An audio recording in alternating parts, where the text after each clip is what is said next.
बिस्मिल्लाहिर्रहमानिर्रहीम, अस्सलाम वालेकुम। मैं हूं मुबशर हसन, आपका बायोलॉजी का टीचर। आज हमने क्लास 10th में चैप्टर 3 को स्टार्ट करना है। चैप्टर 3 हमारा रेस्पिरेटरी सिस्टम।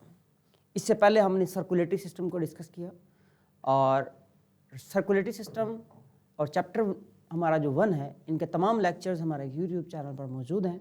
आप वहाँ से इनको देख सकते हैं। तो हमारा जो चैप्टर 3 है वो रेस्पिरेटरी सिस्टम है। रेस्पिरेटरी सिस्टम के अंदर जो हमारा फर्स्ट जो SLO है वो है रेस्पिरेटरी कंपोनेंट्स, यानी कि कंपोनेंट्स ऑफ एयर पैसेजवे और components of respiratory system and lungs. ये हमारा फर्स्ट SLO है। इस फर्स्ट SLO को मैं आपको अपनी बुक से शो करवा देता हूँ। देखिएगा, चैप्टर है हमारा रेस्पिरेटरी सिस्टम। चैप्टर नंबर 3 है, रेस्पिरेटरी सिस्टम है और SLO number overall 24th one है और इस चैप्टर का SLO नंबर 1 है, ओवरऑल 24th वन।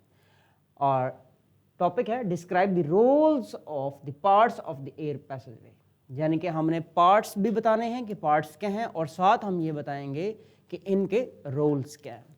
साथ lungs, air passage, parts of air passageway and lungs, ये हमारा फर्स्ट SLO है इस चैप्टर का। ओवरऑल हमारा ये 24th SLO है। तो चलते हैं जी अपने टॉपिक की तरफ। तो सबसे पहले रेस्पिरेटरी सिस्टम के हवाले से हमने कुछ इंट्रोडक्शन देना है, तो उस इंट्रोडक्शन को देखते हैं।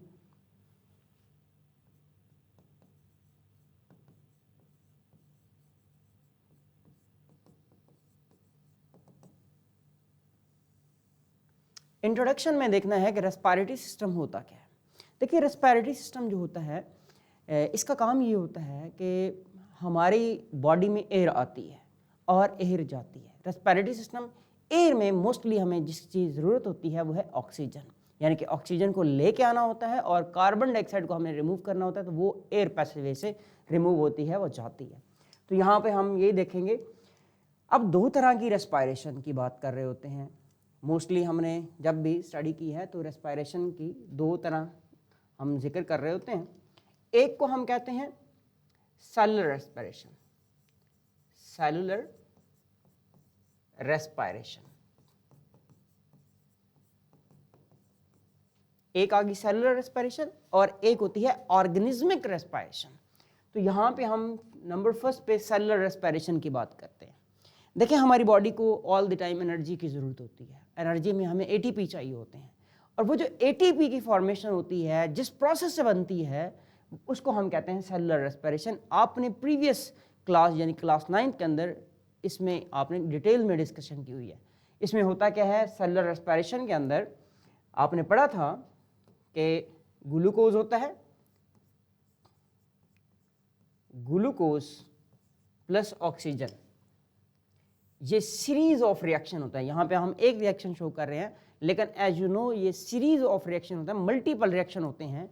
उसके बाद क्या बनता है, कार्बन डाइऑक्साइड बनती है, वाटर बनता है, प्लस आपने कहा था एनर्जी बनती है in the form of ATP। ये आपके पास आ गई एनर्जी। ग्लूकोज, ऑक्सीजन, इनके रिएक्शन होते हैं और ये रिएक्शन मल्टीपल रिएक्शन होते हैं, सीरीज ऑफ रिएक्शन होते हैं।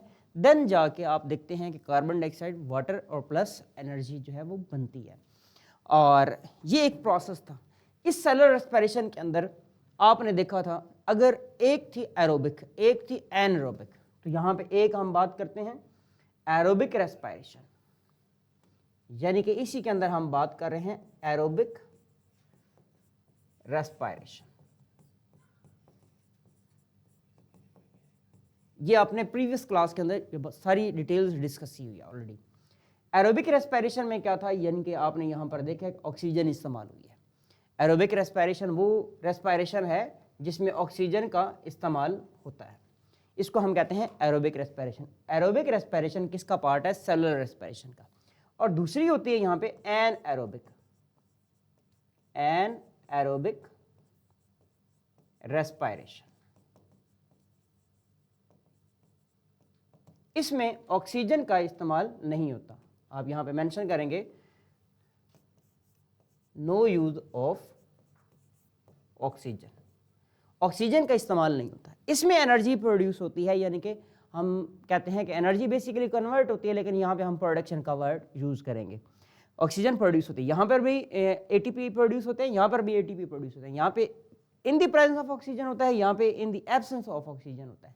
लेकिन यहाँ पर हम देखें तो बहुत ज़्यादा एटीपी प्रोड्यूस होते हैं, यानी कि मैं ये कहता हूँ कि अगर आपके पास एक मॉलिक्यूल है ग्लूकोज का तो उससे 40 एटीपी जो है वो प्रोड्यूस हो रहे हैं।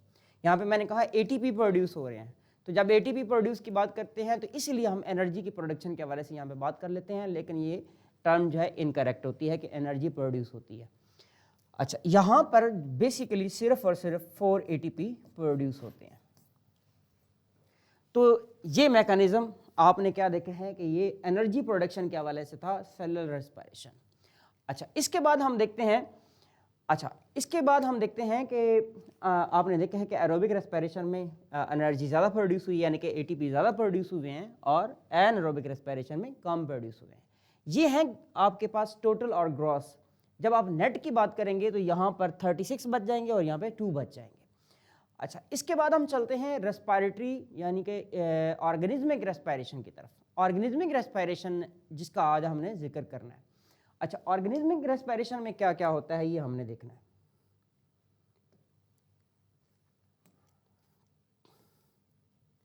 सेकेंडली हम किसकी बात करने लगे हैं, ऑर्गेनिज्मिक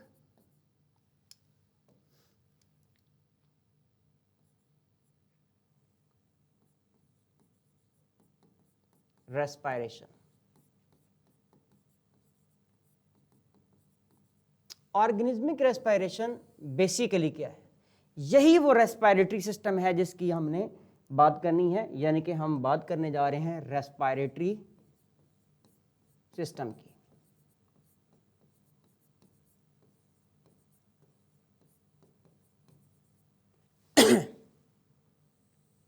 रेस्पिरेटरी सिस्टम जो है, इसमें अगर देखा जाए जितने भी मैमल्स होते हैं ऑलमोस्ट इनका रेस्पिरेटरी सिस्टम एक जैसा होता है, थोड़े बहुत डिफरेंसेस ज़रूर होते हैं स्ट्रक्चर के हवाले से और फंक्शन के हवाले से भी। तो यहाँ पर हम इसी की बात करते हैं। पहले हम देखेंगे इसके कौन कौन से कंपोनेंट्स हैं, उन कंपोनेंट्स को हम एनालिस्ट कर लेते हैं या पार्ट्स को एनालिस्ट कर लेते हैं। नंबर फर्स्ट पर मैं लिखता हूँ नोज, नंबर सेकंड पर मेंशन कर देता हूं यहां पर फेरिंक्स,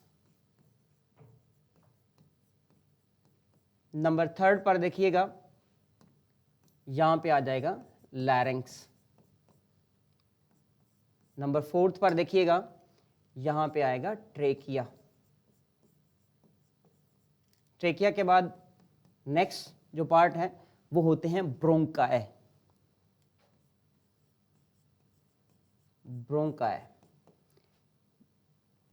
ब्रोंकाई के बाद आपने डिस्कस करने हैं ब्रोंक्यूल।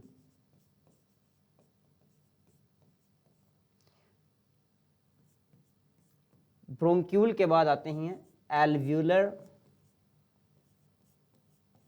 डक्ट्स, ये आपने एनालिस्ट कर लेना है। और इससे अगर लास्ट पे देखेंगे क्या आ जाएगा, एल्व्यूलाई आ जाएंगे।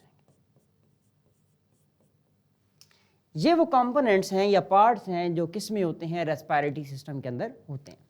इनको जरा हम अपनी बुक से देखते हैं।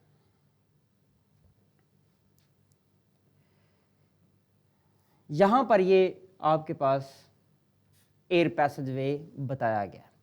एयर पैसेज वे के अंदर क्या क्या पार्ट्स हैं आप देख रहे हैं। यहाँ पर ये आपको नज़ल कैविटी नज़र आ रही है, इससे आगे आपको नोज का पार्ट नज़र आ रहा है। नज़ल कैविटी जो होती है ये आगे फेरिंग्स में ओपन हो रही होती है, जिस पार्ट से ओपन होती है उसको हम कहते हैं नेज़ोफेरिंग्स, यानी कि फेरिंग्स का वो पार्ट जो नज़ल कैविटी की तरफ होता है। फिर यहाँ से एक पार्ट इसका जो माउथ की तरफ आ रहा होता है उसको हम ओरोफेरिंग्स कहते हैं, यानी कि वो किसकी तरफ आती है, ओरल कैविटी और फेरिंग्स को कनेक्ट कर रहा होता है। इससे आगे आपको नज़र आ रही है यहाँ पे लैरिंग्स है, यहाँ पे ओरल कैविटी बताई गई है, ये ओरल कैविटी है, और यहाँ पे नीचे ये लैरिंग्स नज़र आ रहा है।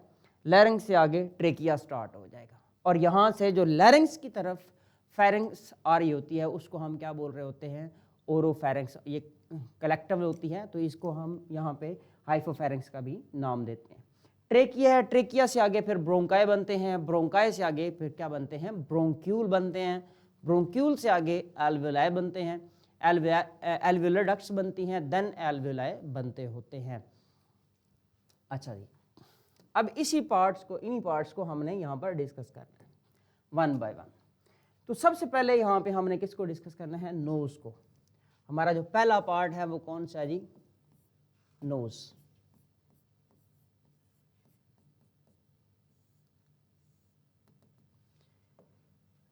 नोज को हम देखते हैं, क्या लिखते हैं जी?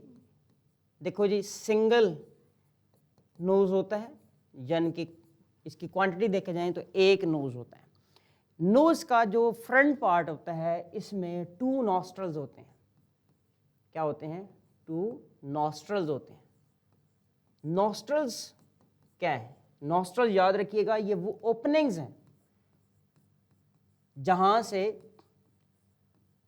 एयर ने पास करना है, एयर ने एंटर होना है। यानी कि नॉस्ट्रल्स क्या होते हैं? ये वो ओपनिंग्स हैं जहां से एयर आती है और जाती है। इसके साथ आप देखेंगे इसका जो बैक पार्ट होता है किसका? नोज का, वहां पर क्या होती हैं? नेजल कैविटीज होती हैं। नेजल कैविटीज, जाहिर सी बात है, नेजल कैविटीज कितनी होती हैं? ये भी 2 इन नंबर होती है नेजल कैविटीज। नेजल कैविटी का जो फ्रंट पार्ट होता है वहां पर जाहिर सी बात है हमें क्या नजर आता है? एक उसमें पर्दा भी नजर आता है।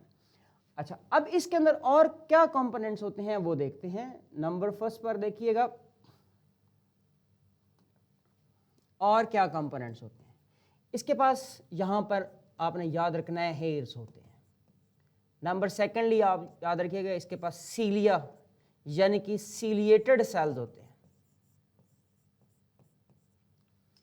नंबर थर्ड पे देखिएगा क्या होते हैं कंपोनेंट्स में, इसके पास म्यूकस सेल्स होते हैं।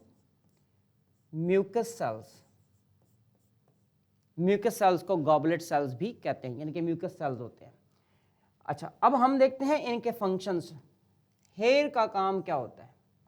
याद रखिएगा, हेयर का काम होता है एयर में मौजूद डस्ट पार्टिकल को ये ट्रैप करता है। तो हम क्या लिखते हैं? Trap dust particles, dust particles. तो इसका मतलब है यहाँ पे ये क्या कर रहा है? ये एयर को फिल्टर कर रहा है। एयर फिल्ट्रेशन का प्रोसेस यहाँ पर किया जा रहा होता है। एयर फिल्ट्रेशन यानी कि ट्रैप कर रहा है किसको? डस्ट पार्टिकल को। तो यहाँ पे क्या होती है? एयर की फिल्ट्रेशन होती है। सीलिएटेड सेल्स जो होते हैं ये क्या करते हैं? जब डस्ट पार्टिकल्स यहाँ पर ट्रैप हो जाते हैं उनको स्वीप करते हैं बैकवर्ड। तो यहाँ पर मैं वर्ड लिख रहा हूँ, स्वीप डस्ट पार्टिकल्स बैकवर्ड।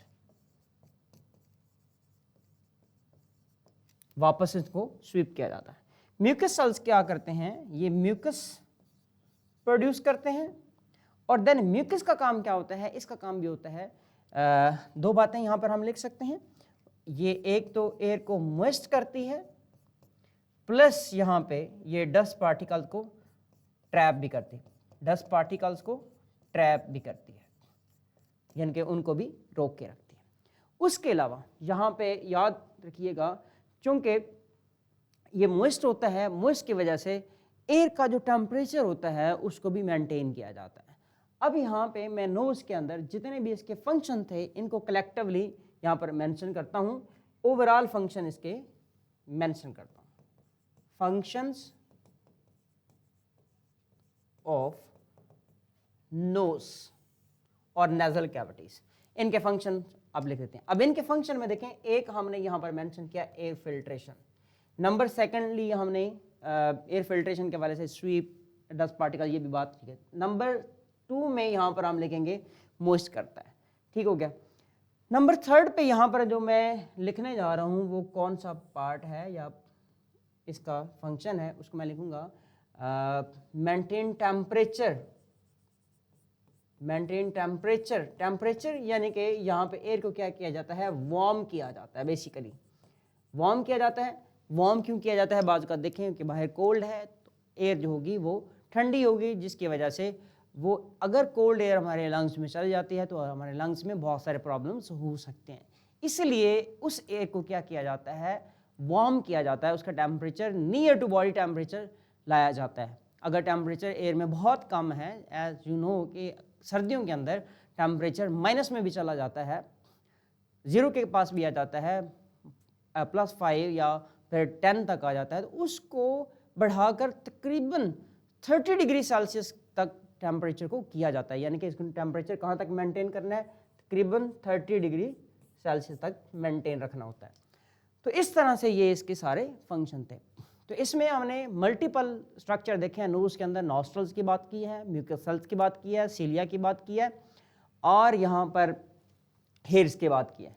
इसके साथ एक और हमने देखना है कि इम्पॉर्टेंट पार्ट, यानी कि उसमें हम किसकी बात करने लगे हैं, याद रखिएगा, nerve cells. Nerve cells, nerve cells में आपने जिक्र किया है कि नर्व सेल्स मौजूद होते हैं। ये जो अपर पार्ट होता है नेजल कैविटी का, वहाँ पर नर्व सेल्स की एंडिंग्स होती हैं। तो नर्व सेल्स की एंडिंग का काम क्या होता है? आपको पता है कि हमें खुशबू का पता चलता है, स्मेल हम कर सकते हैं, तो इसका फंक्शन किस में होता है, स्मेल। तो ये 4th वन इसका फंक्शन हमने यहाँ पे मेंशन कर लिया। यानी कि हाँ, यहाँ पे बात की एयर फिल्ट्रेशन की, यहाँ पे एयर को मॉइस्चराइज किया। नंबर 3 हमने कहा एयर को वार्म किया। नंबर 4th पे हम कहते हैं कि स्मेल में भी इसका रोल होता है। तो ये ओवरऑल स्ट्रक्चर और फंक्शन हमने किसका डिस्कस किया है, नोज का। आगे चलते हैं। नोज के बाद जो दूसरा पार्ट हमने डिस्कस करना है वो है फेरिंग्स। फेरिंग्स के हवाले से हम क्या बात करते हैं? नंबर 1 पे हम ये कहते हैं फेरिंग्स एक मस्कुलर ट्यूब है। पहली बात हम क्या करेंगे यहाँ पर, फेरिंग्स क्या है, एक मस्कुलर ट्यूब है। जैसा कि यहाँ पे हमने इसके पार्ट्स पढ़े हैं, मस्कुलर ट्यूब है यानी कि मसल्स हैं। याद रखिएगा इसके पास म्यूकस भी होता है। अब इसके कुछ पार्ट्स हैं, वो कौन कौन से पार्ट्स हैं जिनका हमने ऑलरेडी जिक्र कर लिया है। नंबर 1 पर नेजल कैविटी की तरफ इसकी जो ओपनिंग हो रही है उसको हम कह रहे हैं नेजोफेरिंग्स।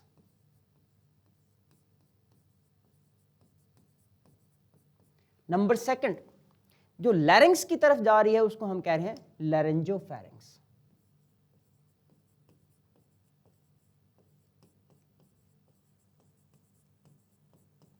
अच्छा, उसके बाद हम देखते हैं कि ओरल कैविटी की तरफ इसका जो पार्ट जा रहा है उसको हम कहते हैं ओरोफेरिंग्स।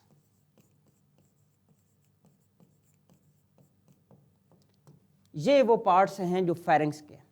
अब हमने देखना है जो यहां पर फेरिंग्स है, इसके फंक्शंस क्या हैं।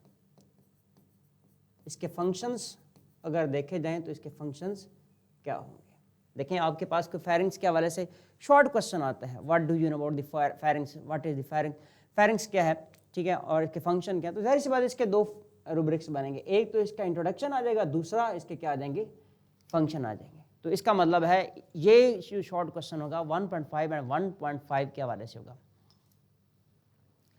अच्छा, इसके बाद देखें इसके फंक्शंस के हवाले से। नंबर 1 इसका काम है एयर पास करना, ये एयर पास करती है। नंबर 2 इसका फंक्शन होता है फूड को पास करना, फूड को भी पास किया जाता है, यानी कि एयर को भी पास करते हैं और फूड को भी पास किया जाता है। अच्छा, अब ये हमारा लेक्चर चल रहा है चैप्टर नंबर 3 का parts of the respiratory system. हमारे जो प्रीवियस लेक्चर हैं वो यूट्यूब पर मौजूद हैं, हमारे चैनल पर मौजूद हैं, उसके लिंक अवेलेबल हैं, आप वहाँ से उनको देख सकते हैं। अच्छा, अब देखिएगा फंक्शन के हवाले से हमने बात की है। फंक्शन क्या है, एयर पास करती है और फूड पास करती है, यानी कि इसका मतलब ये 2 फंक्शन करती है। इसका मतलब ये हुआ कि ये जो हमारे पास फेरिंग्स है ये कॉमन है किसके, ये रेस्पिरेटरी सिस्टम के लिए भी और डाइजेस्टिव सिस्टम का एक कॉमन पार्ट है। कौन सा, फेरिंग्स, जिसकी हम बात कर रहे हैं। तो ये था फेरिंग्स। फेरिंग्स के बाद हम चलते हैं किसकी तरफ, इससे नेक्स्ट आ जाएगा लैरिंग्स।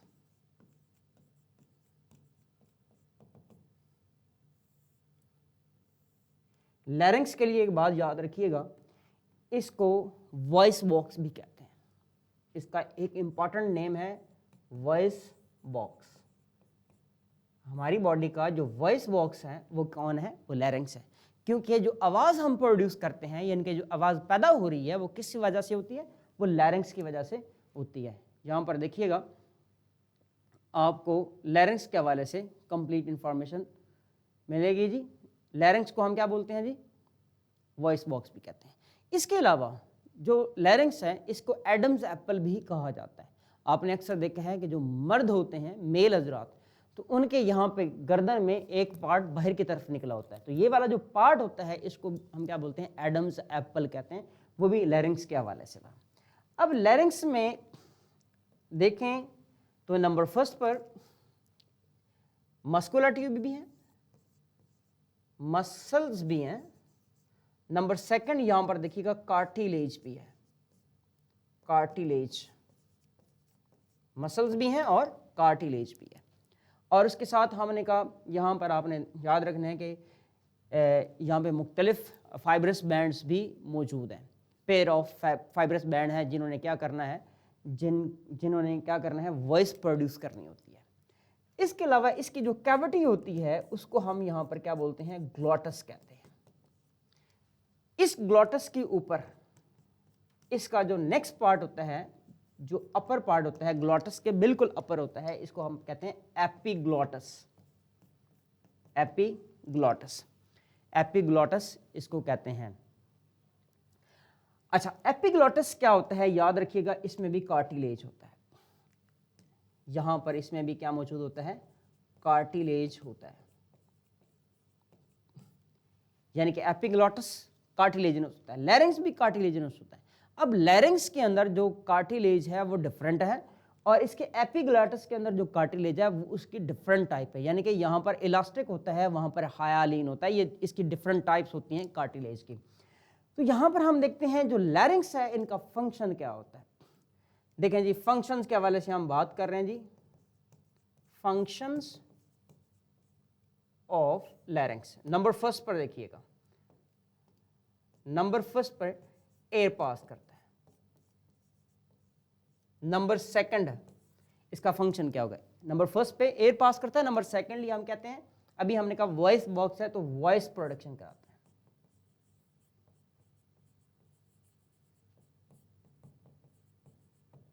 तो ये है आपका जो सेकंड पार्ट जिसको हम क्या बोल रहे हैं? लैरिंक्स कह रहे हैं। नेक्स्ट चलते हैं जी ट्रेकिया की तरफ।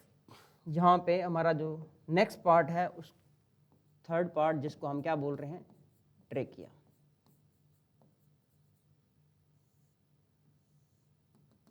ट्रेकिया के लिए इसका जो सेकंड नेम है ट्रेकिया के लिए, उसको हम कहते हैं विंड पाइप।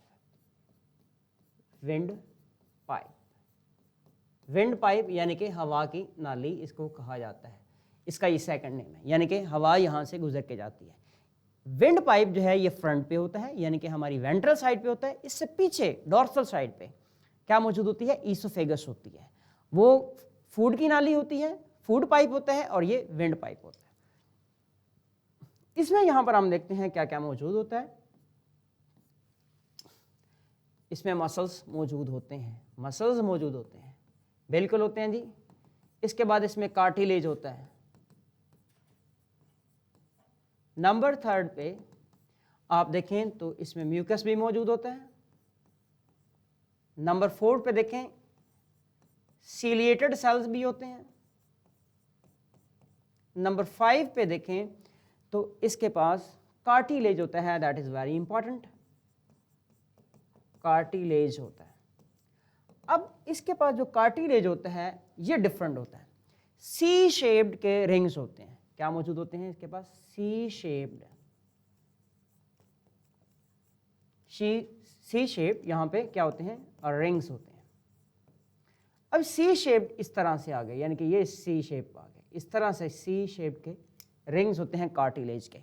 ये कंप्लीट रिंग नहीं बना होता। क्यों नहीं होता? क्योंकि अगर सी शेप के नहीं होंगे और इससे पीछे ईसोफेगस है, अगर ईसोफेगस से जब खुराक गुजरेगी, फूड गुजरेगी, तो ये वाली लैरिंक्स जो है, ट्रेकिया जो है, ये क्या होती है? ये ब्रेक हो सकती है, रप्चर हो सकती है। इस वजह से जब फूड गुजरती है तो वो ईसोफेगस थोड़ी इसके अंदर पेनिट्रेट हो जाती है, तो ये ब्रेक नहीं होता, ये बच जाता है। तो ये आपके पास मौजूद है जी ट्रेकिया। अब देखते हैं जी ट्रेकिया के फंक्शंस।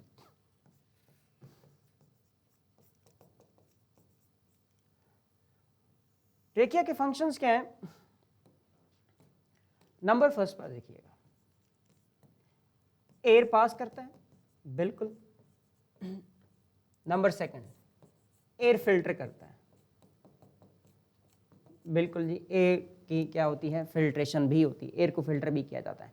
क्यों? क्योंकि यहाँ पर आपने कहा सीलिएटेड सेल्स हैं, यहाँ पर म्यूकस मौजूद है। इनका काम दोनों का क्या होता है, ये एयर को फिल्टर करने में हेल्प करते हैं, यानी कि ये एयर को फिल्टर कर रहे होते हैं। ये ट्रेकिया का रोल होता है। ट्रेकिया के बाद कौन सा पार्ट है? ट्रेकिया के बाद जो पार्ट है उसको हम लिखते हैं नंबर 4 पर, ब्रोंकाई।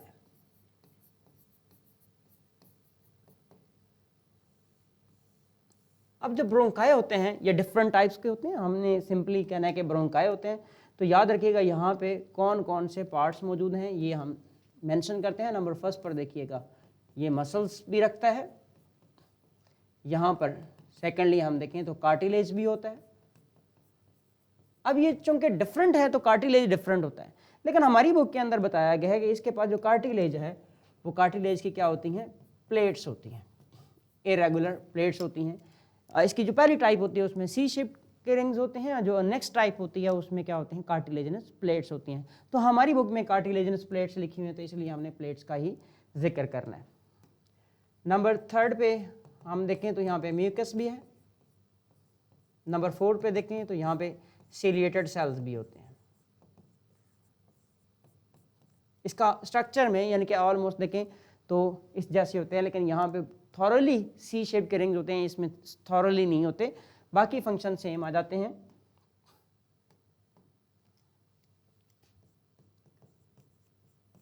कार्टिलेज जहाँ है तो कार्टिलेज की भी अगर बात करें तो वो एजेड होती है, जैसे मौजूद थी किसके अंदर, ट्रेकिया के अंदर, हायर इन कार्टिलेज। फंक्शन में ये इसका काम है एयर को फिल्टर करना। नंबर सेकंड, एयर को पास करना, यानी कि 2 फंक्शन परफॉर्म कर रहा है, एयर की फिल्ट्रेशन भी हो रही है और एयर को पास भी किया जा रहा है। ये 2 इंपॉर्टेंट फंक्शन किसके हैं, ये ब्रोंकाई के हैं। ब्रोंकाई जो है इनका जो डायामीटर होता है ये कम होता है किसकी निस्बत, ट्रेकिया की निस्बत। जो प्राइमरी ब्रोंकाई होते हैं, जो सबसे पहले ब्रोंकाई होते हैं, वो जो 2 होते हैं बेसिकली, और वो किससे निकल रहे होते हैं, ट्रेकिया से निकल रहे होते हैं। अच्छा, इसके बाद हम चलते हैं जी, ब्रोंकाई के बाद ब्रोंक्यूल आ जाते हैं।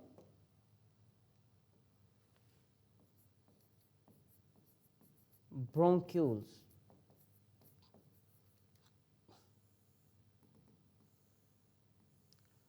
अब होता क्या है, जब ब्रोंकाई डिवाइड करता है, ब्रोंकाई की डिवीजन होती है तो कुछ फाइन ट्यूब्यूल्स बनती हैं जिनको हम ब्रोंक्यूल कहते हैं।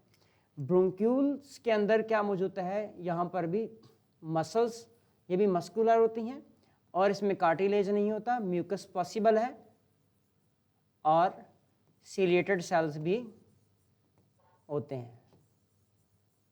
और इनका फंक्शन क्या होता है, इनका फंक्शन अगर देखा जाए तो इसका फंक्शन भी सेम होता है, यानी कि एक तो ये एयर फिल्टर करते हैं, और दूसरा इनका फंक्शन भी क्या होता है, एयर को पास किया जाता है।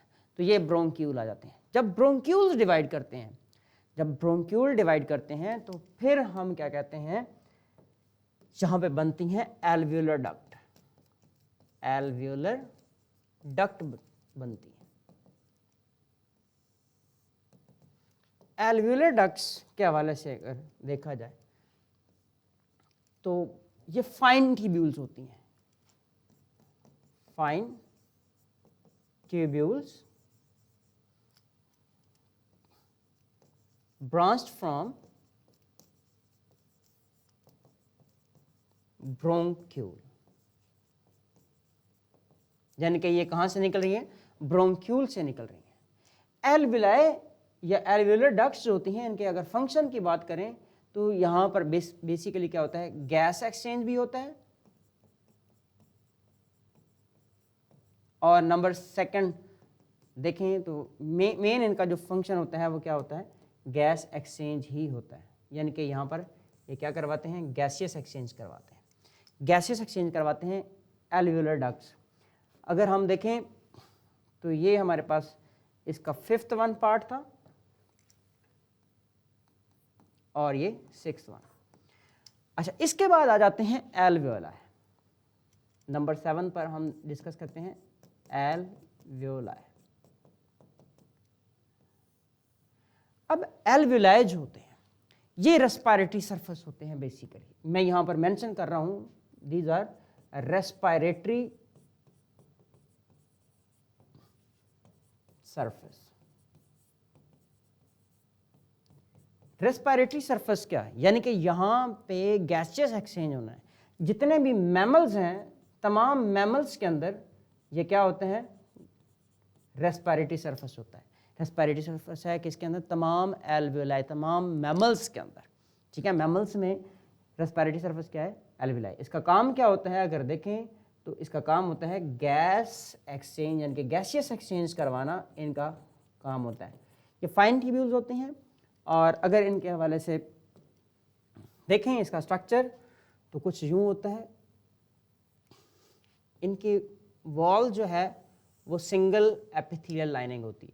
अगर मैं यहाँ पर देखूँ तो ये आपके पास सिंगल एपिथेलियल सेल यूँ लाइनिंग नज़र आ रही है।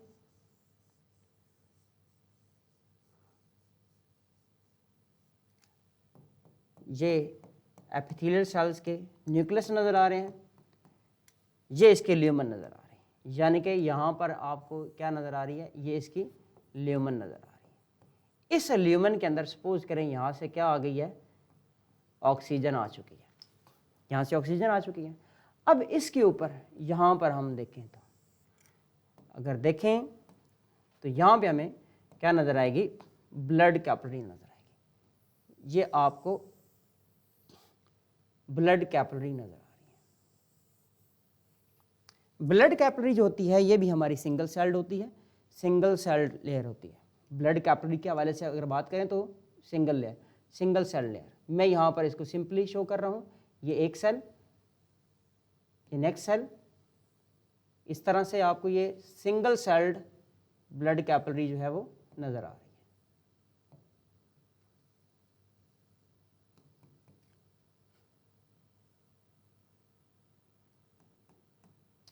ये सिंगल सेल्ड ब्लड कैपिलरी आपको नज़र आ रही है। यहाँ पर ब्लड कैपिलरी नज़र आ रही है, और इसके अलावा ये एल्वियोलाई का स्ट्रक्चर बना रहा हूँ। ये स्ट्रक्चर किसका है, याद रखिएगा, ये एल्वियोलाई का है, स्ट्रक्चर ऑफ एल्वियोलाई।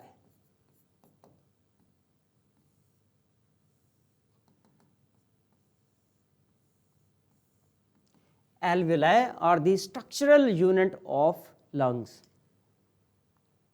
एल्वियोलाई के लिए हमने याद रखना है, these are structural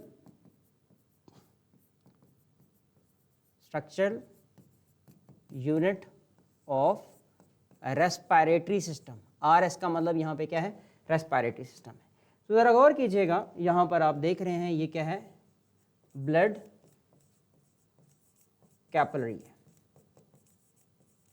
blood capillary है, इसमें ब्लड आएगा, जाहिर सी बात है यहाँ पर टिश्यू से कार्बन डाइऑक्साइड भी लेके आई है। तो होता क्या है, यहाँ पर आपने ये गौर करना है कि यहाँ पर प्रोसेस क्या होने जा रहा है। आप देखें कि कार्बन डाइऑक्साइड यहाँ से होती हुई इन सेल से गुजरती हुई यहाँ पर आ जाएगी कार्बन डाइऑक्साइड, और ऑक्सीजन चूँकि यहाँ पर मौजूद है तो ऑक्सीजन यहाँ से सेल से गुजरती हुई किस में आ जाएगी, ब्लड के अंदर आ जाएगी। इस प्रोसेस को हम कहते हैं गैसियस एक्सचेंज। ये वाला जो प्रोसेस है हमारा क्या है, इसको हम कहते हैं गैस या गैसियस एक्सचेंज का नाम देते हैं। ये आ गया गैसियस एक्सचेंज। यहाँ पर भी आपने देखा सिंगल एपिथेलियल लाइनिंग है, यहाँ पर भी, यानी कि टोटल जो यहाँ पे कार्बन डाइऑक्साइड और ऑक्सीजन के दरमियान में टोटल जो सफ़र तय करना है ये कितने 2 सेल का करना है। यानी कि टोटल जो रेस्पिरेटरी सरफेस है ये 2 सेल थिक आपको नज़र आएगी। यानी कि गैसियस एक्सचेंज यहाँ पे सिर्फ 2 सेल के अवे पर मौजूद है, यानी कार्बन डाइऑक्साइड और ऑक्सीजन के दरमियान में 2 सेल्स का यहाँ पे जो है वो डिस्टेंस है। तो ये स्ट्रक्चर ऑफ एल्विलाई। अगर हम नॉर्मली देखें तो एक लिविंग ऑर्गेनिज्म, एक ह्यूमन के अंदर तकरीबन 700 मिलियन एल्विलाई होते हैं, दोनों लंग्स के 700 मिलियंस जो हैं वो क्या होते हैं, एल्विलाई होते हैं। अच्छा, तो ये आपके पास सारा स्ट्रक्चर आ गया एल्विलाई का। तो अभी हमने जो स्ट्रक्चर डिस्कस किया था रेस्पिरेटरी स्ट्रक्चर के हवाले से हमने बात की है। यहाँ पर देखें, ये हमने इसको एनालिस्ट किया था, इसको हमने नोज को भी डिस्कस किया, फायरिंग्स भी, लैरिंग्स भी, ट्रेकिया, ब्रोंकाई, ब्रोंक्यूल, एल्विलाई और एल्विलर डक्ट्स एंड एल्विलाई, हमने इनको डिटेल में डिस्कस किया। अच्छा, इसके बाद हमने लंग्स के हवाले से बात करनी है। साथ हम किसकी बात करेंगे, लंग्स के हवाले से बात करेंगे। तो लंग्स का जो टॉपिक है ये इंशाल्लाह हम अपने नेक्स्ट लेक्चर में डिस्कस करेंगे। तो आज जो हमने लेक्चर डिस्कस की है वो किस पे था, वो पार्ट्स ऑफ एयर पैसेज वे पे था। तो आज का लेक्चर हमारा कंप्लीट होता है। आपने हमारे चैनल को सब्सक्राइब करना है, अपने फ्रेंड्स से शेयर करना है, कमेंट्स और लाइक लाजमी करना है, और इसके अलावा हमारा व्हाट्सएप चैनल है उसको आपने लाजमी फॉलो करना है और फ्रेंड्स से शेयर करना है। तो आज का लेक्चर कंप्लीट होता है। हमें दें इजाज़त। अल्लाह हाफिज़।